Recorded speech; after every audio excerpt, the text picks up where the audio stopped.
Welcome Trinidad and Tobago to our News 4 report, a product of the Government Information Services Limited and the Ministry of Communications. I'm Joseph Lopez. Let's take a look at the headlines.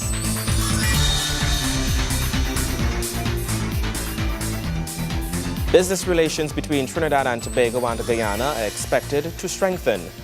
Caledonia residents meet with the Minister of Community Development.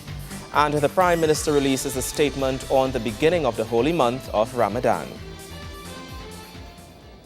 In our top story, business relations between this country and Guyana are expected to strengthen and increase as the Trinidad and Tobago Chamber encourages its members to embark on business ventures with the fellow CARICOM member state.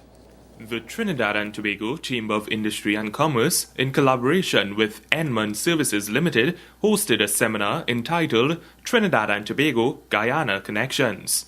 Wednesday's breakfast session focused on business and investment linkages between Trinidad and Tobago and Guyana. President of the TTCIC, Munila Laljan, explained what birthed the journey which the Chamber is seeking to undertake. During the Chamber's annual general meeting held in April, His Excellency Donald Ramuta, President of the Republic of Guyana, issued an invitation to small, medium, and large investors from Trinidad and Tobago to set up or expand businesses in Guyana. The Chamber is now doing its part in facilitating this process by providing the platform for the exchange of information. It is now up to you to utilize this information that leads to sound decision-making that resound to the benefit of all the relevant stakeholders. The Chamber's president then outlined the specific reasons why Guyana was targeted. The most significant reason is that the Guyanese economy shows enormous potential. Earlier this year in May, the IMF predicted that Guyana would see the second highest economic growth in South America at a rate of 6%, just behind Peru. Closely related to this point is the fact that Guyana is connected to Brazil, the largest South American country and one of the BRICS economies, distinguished by the fast pace of growth and significant influence on global affairs. Thirdly, Guyana is a member of CARICOM and also the CARICOM Single Market and Economy, or the CSME. The preferences provided in this regional linkage and our geographical proximity puts Trinidad and Tobago at an advantage relative to other countries who may be seeking to invest in Guyana. As a CARICOM neighbor, the opportunities that are available in the form of South-South relations are endless. In the wake of the global financial and economic crisis, where many developed countries themselves experience turmoil, it is critical for us to nurture these relations and ensure that benefits redound to both Trinidad and Tobago and Guyana. And finally, Guyana is an extremely resource-rich country with huge forest reserves, large rivers, agricultural lands, and mineral deposits, among many others. He said the objective is sustainable exploitation of these resources and stressed that it had already been done. Mr. Laljan, despite acknowledging the need for more to be done, noted the government's achievements and important role in strengthening the tools for successful business operations internally and between this country and external markets.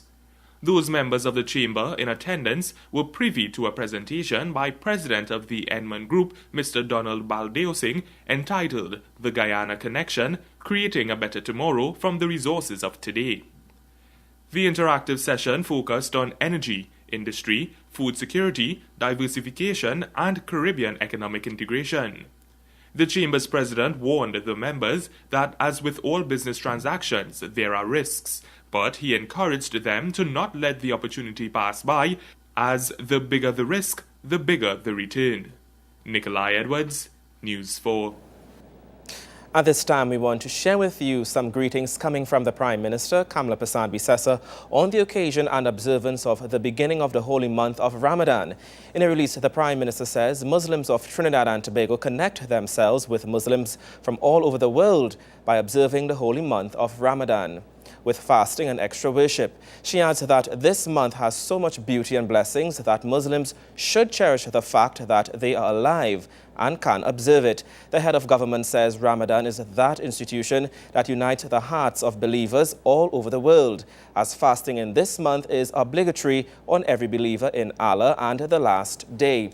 Mrs. Pasan-Bissessor goes on to say that in the month when every single human being can display sincerity, love and kindness to one another, she says it is a great opportunity for every one of us to try and improve our relationship with the Lord on one hand and also with our fellow human beings on the other. As in this month, we are supposed to restrain ourselves from backbiting, hate, malice, dishonesty, taking revenge, and etc. if we are to get the maximum blessings from it.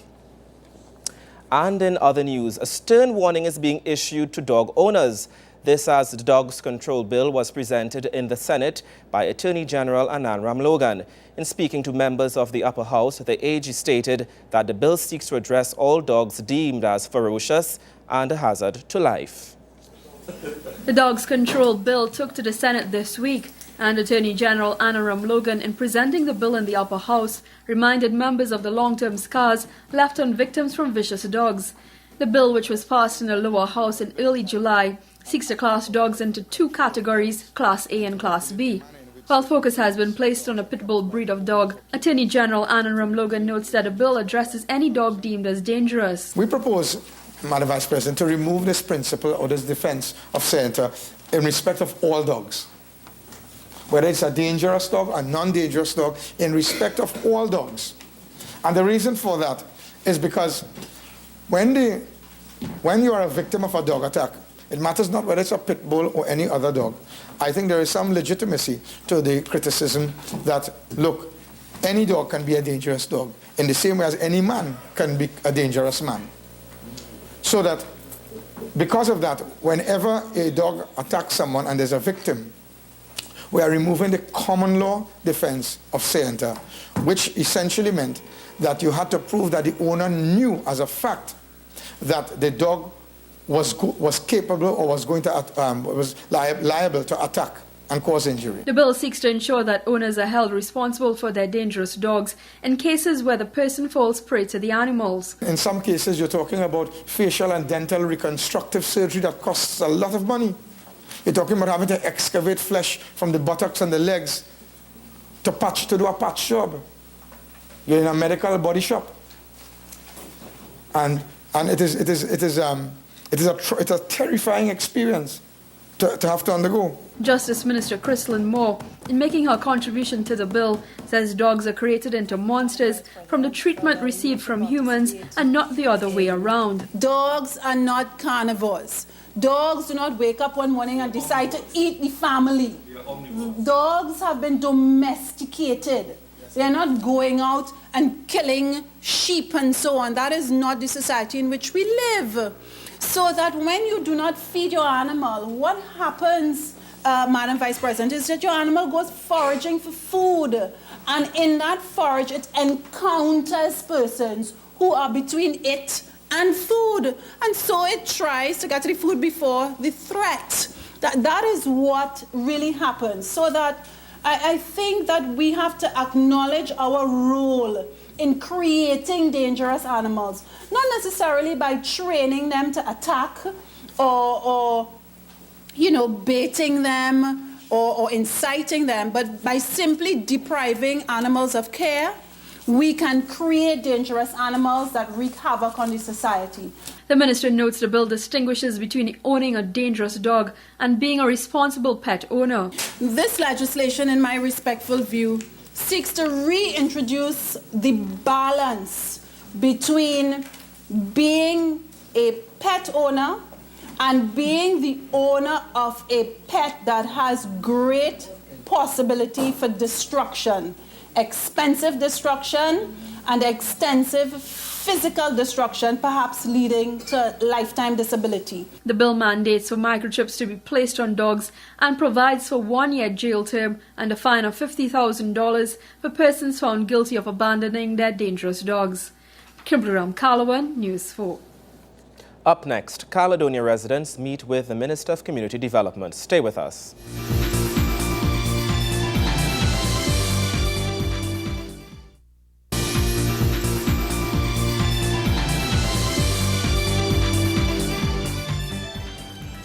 And welcome back.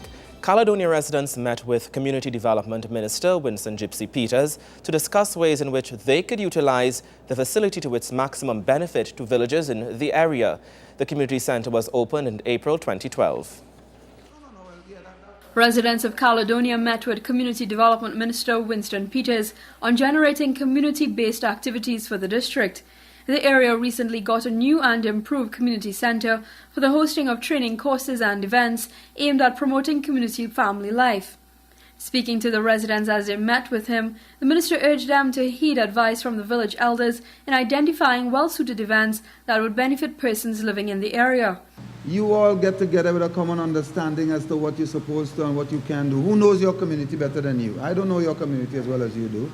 So you know exactly what you have to do, and you know the people, and that's why at these committees we have people who are more or less well known in the community so that people can identify with them. It's expected that a managerial team will be set up with the overview and management of the facility.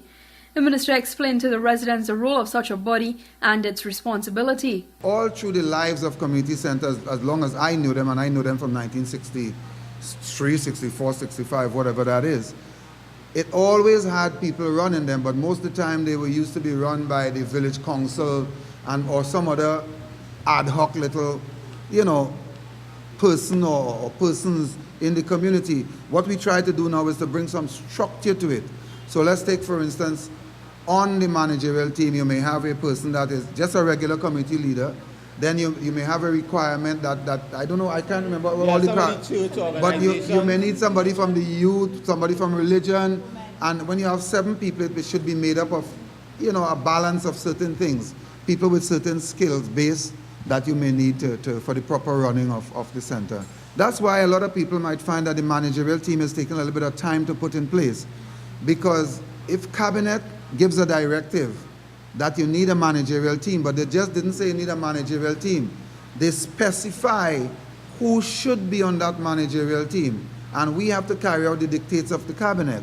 And in so doing, not in every community you would find the required skills that is demanded by cabinet dictate.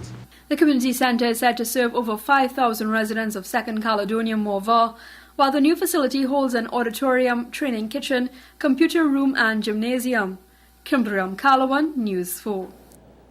A 2-day workshop is being held to guide the nation's security forces on how to ensure the safety and security of the country's energy resources. This as Trinidad and Tobago is one of the leading exporters of ammonia, urea, methanol, and natural gas in the world. The United States is collaborating with the Ministries of Energy and Energy Affairs and National Security to provide a greater understanding of how to improve safety and security of the energy sector. The workshop is part of the Energy Sector Security Initiative and is a continuation of cooperative efforts between both countries on energy matters. Permanent Secretary in the Ministry of National Security, Jennifer Boko-Blake, believes the initiative is strategically necessary given this country's status as a leading energy provider. The principal focus of the ASSI is to create a sustainable mechanism to prevent, mitigate, prepare for, respond to, and recover from all possible threats and vulnerabilities which have the potential to disrupt or destroy Trinidad and Tobago energy sector. It provides the strategic direction for the security and safety of Trinidad and Tobago's energy sector. Its strategic objective is the prevention and mitigation of any unwanted occurrences within the energy sector. As such, the initiative is intended to ensure that Trinidad and Tobago's energy-based resources and assets are effectively protected against activities that could result in major disruptions occasioned through willful intent, accidents, or natural disasters. She explains the objectives of this particular workshop, which is planned to be just one of many. 1, to ensure critical energy infrastructure protection and provide a secure energy sector environment. 2, maintain, manage a networking arrangement for information sharing and mutual assistance between government and non-government agencies. 3, build lasting relationships and sustainable agreements and processes that would enable early detection, prevention, and response to threats and hazards. And 4, develop and maintain competencies and capabilities to detect, prevent, mitigate, respond to, and recover from all possible threats and hazards against our nation's energy resources. Mrs. Boko Blake points out that a lack of investment in energy security can have devastating effects on any country were it to find itself facing a security threat or natural disaster. It is without doubt that such occurrences could result in major losses to life and property. In addition, relationships with major trading partners could be seriously impaired, resulting in debilitating effects on the nation's social and economic security. It is critical, therefore, that the government of the Republic of Trinidad and Tobago commits to creating an environment to preempt any such eventualities. Gregory McBurney, News 4. Up next, more from the Gold Cup in our sports report. Stay with us.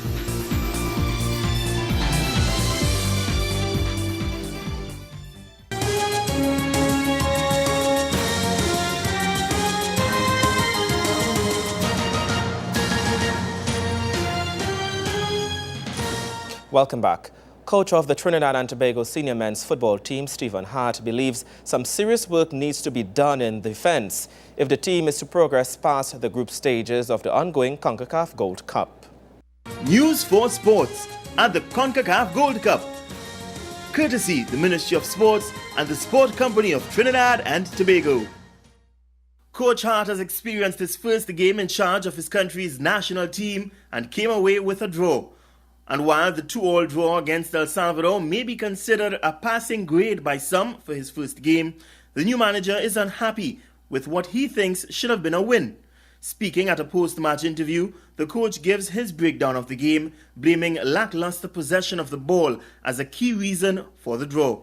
I think in the first half in particular, El Salvador was better than us. The opportunities they got, we gave to them. With some very slack ball possession, very slack passing. Second half, we were marginally better. We passed the ball better. We got into some good positions, and on the second goal, again, a simple mistake, and El Salvador capitalized. I think we could have played much better. We could have taken care of the ball better. We were, I think, very nervous, and our ball possession was not positive whatsoever. And while not everything may have been positive, Coach Hart says there are some which can be drawn upon. He explains the major positive coming out of the game is that he has been able to identify what needs to be worked on if Trinidad and Tobago are to garner a victory against Haiti in the team's second Group B match on Friday. I think we have to take care of the ball better, especially in our own half. At times when we got forward, when we moved and we got forward, we got into some good positions, especially out wide. And in the second half, we had a couple of good chances. Good goalkeeping kept us off the scoreboard. And we need to do more of that, not give the ball away in our half and then play faster in the attacking third. Although Coach Hart expresses his disappointment with not having the chance to work with the team in an international setting before the tournament, he insists he can only look to the future. I think it's more of a matter of not playing a full international or two before the game. Right? So I think this game will serve us very well, and what we need to do is to build off the second half. Trinidad and Tobago will face Haiti at the Sun Life Stadium in Miami Gardens, Florida at 7 p.m. Trinidad and Tobago time on Friday. And as Coach Hart sets about to correct the ball possession and defensive errors that haunted the team's opening game, the players will be hoping that this, along with Haiti's miserable form that saw them beaten 2-0 by Honduras in their opening fixture, will all combine to earn Coach Stephen Hart his first win as manager of his country's national team. Gregory McBurney, News 4 Sports. News 4 Sports at the CONCACAF Gold Cup. Courtesy the Ministry of Sports and the Sport Company of Trinidad and Tobago.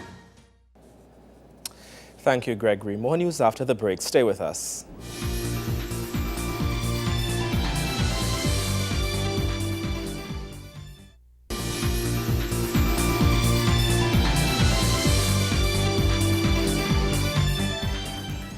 Thank you for staying with us. The Housing Development Corporation, HDC, has embarked upon a safety campaign in a bid to ensure the safety of HDC homeowners in the event of emergencies such as earthquakes or fire.